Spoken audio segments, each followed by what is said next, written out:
തദ്ദേശ തെരഞ്ഞെടുപ്പ് കഴിഞ്ഞിട്ട് 10 ദിവസം പിന്നിട്ടിരിക്കുകയാണ്. അതായത് ഫലപ്രഖ്യാപനം കഴിഞ്ഞതിന് ശേഷം ഇതുവരെയും തിരുവനന്തപുരത്തൊരു മേയർ എത്തിയില്ലല്ലോ എന്നുള്ള കാര്യത്തിലാണ് തിരുവനന്തപുരം നിവാസികൾ മാത്രമല്ല കേരളത്തിലുള്ളവർ മുഴുവൻ ആകാംക്ഷയോടെ കാത്തിരിക്കുകയാണ്. തലസ്ഥാനത്തിൻ്റെ മേയർ ആര് എന്നുള്ളത് അറിയാൻ വേണ്ടിയിട്ട്. അത് സാധാരണഗതിയിലെ സംസ്ഥാന ഘടകമാണതങ്ങ് തീർച്ചപ്പെടുത്തുക. പക്ഷെ ഇപ്പോൾ BJPക്ക് കിട്ടിയിരിക്കുന്ന വലിയ ഒരു വിജയമാണ്. ഒരു സംസ്ഥാനം പിടിച്ച പ്രതീതിയിലാണ് കേന്ദ്ര നേതൃത്വവും അത് ആഘോഷിച്ചു കൊണ്ടിരിക്കുന്നത്. ആ ആഘോഷത്തിൽ പ്രധാനമന്ത്രിയും അമിത്ഷായും ഒക്കെ പങ്കുചേർന്നിരിക്കുകയാണ്. അവരൊക്കെ അതിനെ വാനോളം വാഴ്ത്തി ഇത് തന്നെയാണ് കേരളം പിടിക്കാൻ പോകുന്നതിൻ്റെ ആദ്യ പടവെന്നും പറഞ്ഞു കഴിഞ്ഞു. പണ്ടേ അമിത്ഷാ പറഞ്ഞിട്ടുള്ളതാണ്, ആദ്യം നിങ്ങൾ കോർപ്പറേഷൻ തദ്ദേശ സ്ഥാപനങ്ങൾ പിടിക്കുക, അതിൽ നിന്നാകണം മുമ്പോട്ട് പോകേണ്ടത് എന്നുള്ളത്. അപ്പോൾ തലസ്ഥാനം കിട്ടിക്കഴിഞ്ഞപ്പോൾ BJP ക്യാമ്പുകളിലൊക്കെ തന്നെ വലിയൊരു ആവേശമുണ്ടായിരിക്കുകയാണ്. അപ്പോൾ മേയർ ആകും എന്നുള്ളതിനെക്കുറിച്ചാണ് വലിയ ചിന്തയും ഒക്കെ ഉണ്ടായിക്കൊണ്ടിരിക്കുന്നത്. പലതരത്തിലുള്ള പിന്നാമ്പുറ വർത്തമാനവും പലരെയും ഉയർത്തിക്കാട്ടുകയും ഒക്കെ ചെയ്യുന്നുണ്ട്.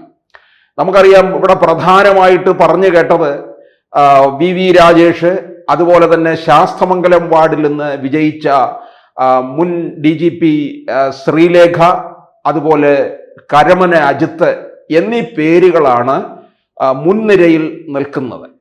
ഇതിൽ ഇപ്പോൾ ഏതാണ്ട് ആയിരിക്കുന്നത് ശ്രീലേഖ IPS തന്നെയാണ്. കാരണം മുൻ മേയർ ഒരു സ്ത്രീ ആയിരുന്നല്ലോ, ഒരു യുവ വനിത. ആ യുവ വനിതയിലൂടെ തിരുവനന്തപുരത്തിന് പലതരത്തിലുള്ള ഡാമേജും സംഭവിച്ചു. തിരുവനന്തപുരം മറ്റുള്ളവരുടെ മുമ്പിൽ നാണം കെട്ട് തല കുനിക്കേണ്ടി വന്നു. അങ്ങനെയൊന്നും ഉണ്ടായിട്ടില്ലെന്നാണ് CPM-ഉം ഈ ലോകത്തിലെ ഏറ്റവും പ്രായം കുറഞ്ഞ മേയറെ പിന്തുണയ്ക്കുന്ന കുറേ CPM പുങ്കവന്മാരും പറഞ്ഞു നടക്കുന്നത്. അതിനു വേണ്ടിയിട്ടാണല്ലോ പിന്നീട് വിദേശത്ത് പോയി നമ്മുടെ പഴയ മേയർ ആര്യ രാജേന്ദ്രൻ ഒരു സർട്ടിഫിക്കറ്റും വാങ്ങിച്ചുകൊണ്ട് വന്നത്. പക്ഷെ പാർട്ടി അവരെ വിലക്കി. അവരെ ഒരു കുടുംബയോഗത്തിൽ പോലും പങ്കെടുപ്പിച്ചില്ല എന്നുള്ളതാണ്. അവരെവിടെ പങ്കെടുക്കുന്നുണ്ടോ അവിടെ അവർക്ക് 50 വോട്ട് കുറഞ്ഞിരിക്കും എന്നുള്ളത് പാർട്ടി മനസ്സിലാക്കി. അതുകൊണ്ട് തന്നെയാണ് അവരെ അവിടെ നിന്ന് മാറ്റി നിർത്തിയത്. അതുകൊണ്ട് അല്പമെങ്കിലും മുഖം രക്ഷിക്കാനായി ഒരു കുറച്ച് സീറ്റെങ്കിലും നേടി നിൽക്കുകയാണ്.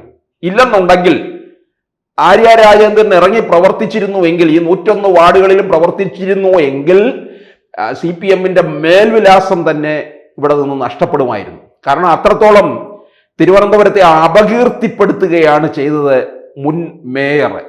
പലതരത്തിലുള്ള വെട്ടിപ്പും തട്ടിപ്പും അത് സംഘം ചേർന്നുകൊണ്ടാണ്, സഖാക്കന്മാർ ചേർന്നുകൊണ്ടാണ്. ഇത്തരത്തിലുള്ള ഒരു യുവ വനിതയെ രംഗത്തേക്ക് കൊണ്ടുവന്നപ്പോൾ തന്നെ പലരും പറഞ്ഞതാണ് പിൻസീറ്റിലിരുന്ന് ഡ്രൈവ് ചെയ്യാൻ ധാരാളം പേരുണ്ട് എന്നുള്ളത്. അത് വ്യക്തമാവുകയും ചെയ്തു. ഈ വളരെ ചെറുപ്പത്തിലെ തന്നെ മേയർ ആയതിൻ്റെ അഹങ്കാരവും തലയ്ക്ക് പിടിച്ച് മാറുകയും ചെയ്തു. ഒപ്പം കൂട്ടിന് സച്ചിൻ ദേവ് MLA കിട്ടുകയും ചെയ്തു ബാലുശ്ശേരിയിൽ. അതുകൊണ്ട് എന്ത് പറ്റി? CPM-ന് പല നഷ്ടമാണ്. തിരുവനന്തപുരത്ത് കോർപ്പറേഷനും നഷ്ടപ്പെട്ടു. ഇനിയിപ്പോൾ വരാൻ പോകുന്ന നിയമസഭാ തെരഞ്ഞെടുപ്പിൽ CPM-ന്റെ കയ്യിൽ നിന്ന് ബാലുശ്ശേരിയും നഷ്ടപ്പെടും. ഈ മേയർ കാരണം ബാലുശ്ശേരി മണ്ഡലത്തിൽ പോലും അതിൻ്റെ കോട്ടം ഉണ്ടാക്കി CPM-ന്, പാർട്ടിക്ക് എന്നുള്ളതാണ്. അതുകൊണ്ട് അങ്ങനെ ഒരു വനിത തിരുവനന്തപുരത്തിന് ഉണ്ടാക്കി വെച്ച ഡാമേജ് പരിഹരിക്കുന്നതിന് വേണ്ടി BJP കേന്ദ്ര നേതൃത്വം തന്നെ ശ്രീലേഖയെ മേയറാക്കാൻ തന്നെ ഏതാണ്ട് തീർച്ചപ്പെടുത്തിയിരിക്കുകയാണ്. ഇനി ഔദ്യോഗിക പ്രഖ്യാപനം വന്നു കഴിഞ്ഞാൽ മതി എന്നുള്ളതാണ്. എന്തായാലും അടുത്ത ദിവസം മേയർ സത്യപ്രതിജ്ഞ ചെയ്ത് അധികാരമേൽക്കണം. മേയർ ആയാലും ജില്ലാ പഞ്ചായത്ത് പ്രസിഡന്റ് ആയാലും നഗരസഭാ അധ്യക്ഷന്മാരും പഞ്ചായത്ത് പ്രസിഡന്റുമാരും എല്ലാവരും അടുത്ത ദിവസം അധികാരമേൽക്കണം. അപ്പോൾ തീർച്ചയായിട്ടും ഇന്ന് തന്നെ ഔദ്യോഗിക പ്രഖ്യാപനം ഉണ്ടാവും. കാരണം BJP കേന്ദ്ര നേതൃത്വം നോക്കുന്നത്, VV രാജേഷ് മോശക്കാരനൊന്നുമല്ല പറയുന്നത്. വി വി രാജേഷ് രാഷ്ട്രീയ കളരിയിലൂടെ വന്ന വ്യക്തി തന്നെയാണ്. പല തെരഞ്ഞെടുപ്പിനെ നേരിട്ടതാണ്. നിയമസഭാ തെരഞ്ഞെടുപ്പിലും ഒടുവിലാണ് കഴിഞ്ഞ 2020 തിരുവനന്തപുരത്ത് കൗൺസിലറായി മത്സരിച്ച് രംഗത്ത് വരികയും തിരുവനന്തപുരത്തെ കാര്യങ്ങളിലൊക്കെ വളരെ സജീവമായ ഇടപെടൽ നടത്തുകയും ചെയ്തുകൊണ്ടിരിക്കുന്ന വി വി രാജേഷും മേയർ സ്ഥാനത്തേക്ക് വരുന്നത് നല്ലത് തന്നെയാണ്.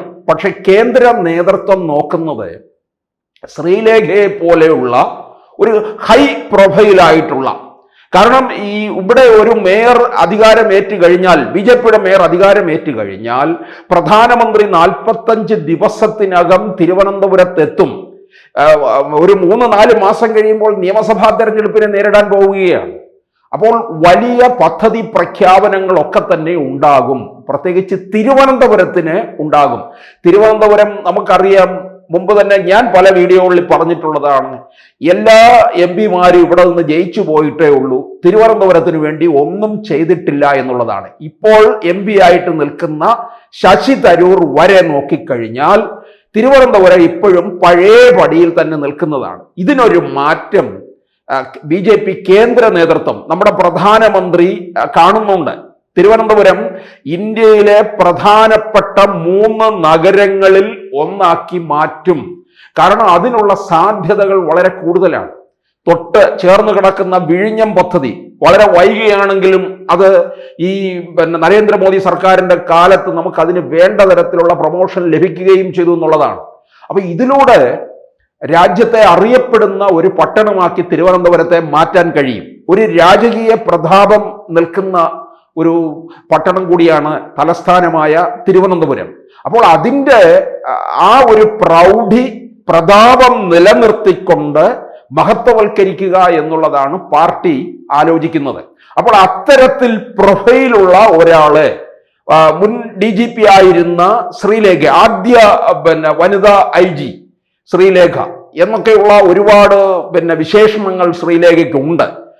ചിലർ പറയും ശ്രീലേഖയ്ക്ക് പോലീസ് ഭരണം നടത്താനേ അറിയൂ എന്നുള്ളത്. അത് ഈ മേയറായിട്ട് ഞാൻ ചോദിച്ചോട്ടെ, ശ്രീലേഖ വന്നു കഴിഞ്ഞാൽ അത് ചില രാഷ്ട്രീയപരമായിട്ടുള്ള ചില തീരുമാനങ്ങളൊക്കെ എടുക്കാൻ, പിന്നിൽ പ്രവർത്തിക്കാൻ ഇവിടെ ഒരു രാഷ്ട്രീയ അവർക്കൊരു ഇതിനൊരു സമിതി ഉണ്ടല്ലോ. അവിടെ നിന്ന് വേണ്ട തരത്തിലുള്ള നിർദ്ദേശങ്ങൾ കിട്ടുമ്പോൾ അതനുസരിച്ച് മുമ്പോട്ട് പോകാൻ ശ്രീലേഖയെ പോലുള്ളവർക്ക് കഴിയും. അല്ലാതെ ശ്രീലേഖയ്ക്ക് ഭരണപരിചയമില്ല എന്ന് പറഞ്ഞൊന്നും മാറ്റി നിർത്തേണ്ട കാര്യമൊന്നുമില്ല. ആര്യ രാജേന്ദ്രൻ എവിടെയാണ് ഉണ്ടായിരുന്നത്? ആര്യ രാജേന്ദ്രനെ പിൻസീറ്റിലിരുന്ന് നിയന്ത്രിച്ചു കൊണ്ടുവെങ്കിലും അവസാനം വഴിവിട്ടു പോയില്ലേ? മുഴുവൻ പേരുദോഷമല്ലേ ഉണ്ടാക്കിയിട്ടുള്ളത്? അപ്പോൾ പ്രധാനമന്ത്രിയോ പ്രസിഡന്റോ നമ്മുടെ തലസ്ഥാനത്ത് വന്നിറങ്ങുമ്പോൾ പോയി നിന്ന് എതിരേൽക്കുന്നത് ശ്രീലേഖയെ പോലെയുള്ള ഒരു ഹൈ പ്രൊഫൈലായിട്ടുള്ള ഒരു വ്യക്തിയാണെന്നുണ്ടെങ്കിൽ തിരുവനന്തപുരത്തിൻ്റെ ആ രൂപവും വേഷവും ഒക്കെ മാറുന്നു എന്നാണ് നമുക്ക് വെളിപ്പെട്ടു വരുന്നത്. എന്തായാലും ഇപ്പോൾ മുൻതൂക്കം നിൽക്കുന്നത് ശ്രീലേഖയ്ക്ക് തന്നെയാണ്. ഇപ്പോൾ അധികം വൈകാതെ തന്നെ ആ പ്രഖ്യാപനം ഉണ്ടാകും എന്നാണ് നമ്മൾ കരുതുന്നത്. കൂടുതൽ വാർത്തകളും വിശേഷങ്ങളും നിങ്ങളിലേക്ക് എത്താൻ ABC മലയാളം സബ്സ്ക്രൈബ് ചെയ്യുക, ബെൽ ബട്ടണും അമർത്തുക.